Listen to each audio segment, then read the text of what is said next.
Good evening, I'm Bo Williams and welcome to the 7. Let's get a look at the big 7 stories for you right now. And topping the list tonight, the murder and rape trial for Sean Finnegan began today at the Anderson County Courthouse. Day 1 just wrapped up in the last few hours. Finnegan facing multiple charges, including first-degree murder, aggravated rape, and abuse of a corpse.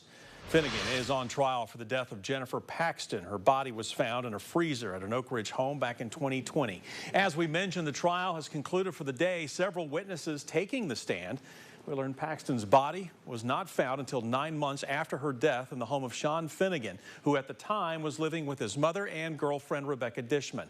Dishman has already pleaded guilty for her involvement in the case. Part of Dishman's plea deal requires her to cooperate with prosecutors. Now, she did take the stand this afternoon talking about her relationship to Finnegan and how she ended up living with him. While on the stand today, Dishman said she wanted to let Paxton go, but couldn't.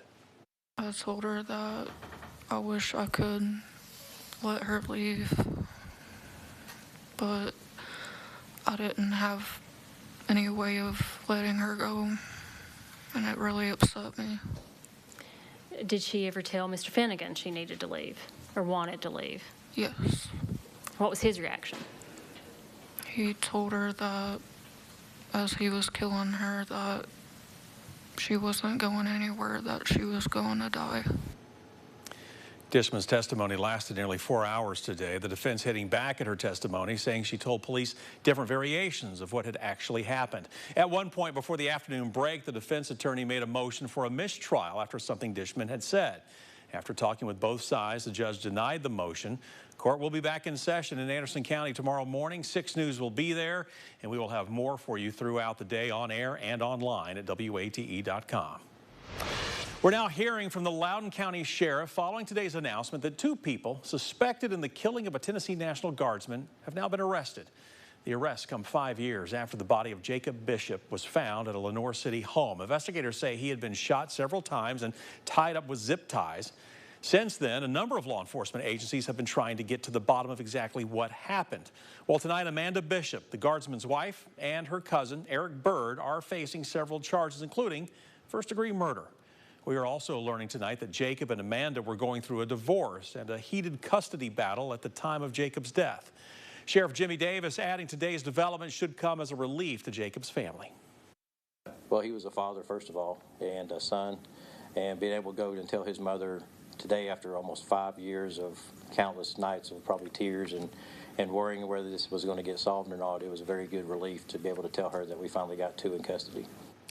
Now, the sheriff was not able to share all of the findings of the investigation today because it is still ongoing. The sheriff's office adds, though, that both suspects are being held at the Loudoun County Detention Center on $1 million bonds. Knoxville police now identifying the man suspected of robbing a bank in West Knoxville. This happened yesterday afternoon. It's a story we've been following for you. Police say 54-year-old Steve Herman of Knoxville was taken into custody yesterday and is now facing federal bank robbery and possession of a firearm during a violent offense charges. Like we told you last night at 6, the robbery happened at the Truist Bank on Kingston Pike. Police say Herman was armed and that he handed a note to the teller demanding money. We're told the teller gave it to him and he made a quick getaway. Now, KPD, by the way, notes that a total of 26 tips were submitted to East Tennessee Valley Crime Stoppers surrounding this incident. Neyland Stadium may have a new sponsorship deal with Pilot, but don't worry, the name isn't going anywhere. It will be referred to as Neyland Stadium, home of the Vols, proudly presented by Pilot, with new signage around the stadium as well. With the change, making sure the history of Neyland is preserved was at the forefront of the partnership. We wouldn't be standing here if it wasn't for General Neyland. You know, just a little over 100 years ago, he had the vision for what this building could be. This is a generational, iconic building that we knew that was never an option. And Adam and the leadership at Pilot and his team knew that too. It's not like that was a negotiation piece. It was more about how do we structure a partnership that preserves that legacy and allows us to move forward and innovate for the future. We were all on the same page from the beginning. You know, Danny White also highlighted that the partnership is about what the next 100 years will look like. Now, Pilot CEO Adam Wright touched on why the company went with the phrase proudly preserved by Pilot, keeping that sacred Neyland Stadium name intact. we found it important to really step in and do two things.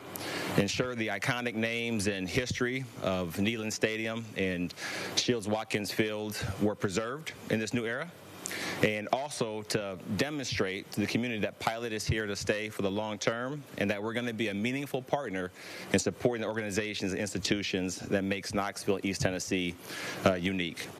We're told new signage on the east side of Neyland Stadium will feature a return of the iconic Home of the Vols logo along with Pilot's logo. After a number of bear and human interactions in the Smoky Mountains, several agencies coming together to host an educational bear open house in Gatlinburg today. The city of Gatlinburg, the Smokies Bear-Wise Task Force, and TWRA put together the event with the goal of informing residents, businesses, tourists about responsible bear practices and reducing bear interactions. A number of incidents involving bears and people were recently caught on camera, some leading to the euthanasia of bears deemed, well, too comfortable around humans. We're on bear routes. We've seen more bears this year than we've ever seen before. And we want to find better ways of really creating more separation between ourselves and the bears for their safety and ours. City of Gatlinburg has taken other measures this year to educate residents and visitors, including new signage and special trash containers.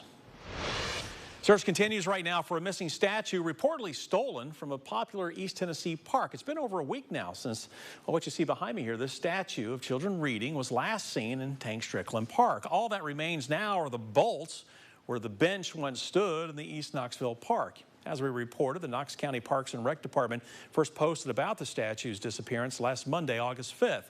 If you have information on where it could be or who potentially took it, you're asked to call East Tennessee Valley Crime Stoppers. We've got the number. It's right there on the bottom of your screen, 865-215-7165. And as always, you can remain anonymous. Knox County Criminal Court Clerk Mike Hammond announcing today that he has been diagnosed with prostate cancer.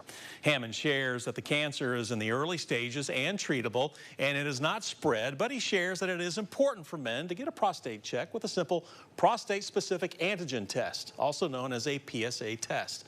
Earlier this year, Hammond announced that his intention to run for Knox County Mayor in 2026, and he says this diagnosis will have no impact on his abilities as the current Criminal Court County Clerk.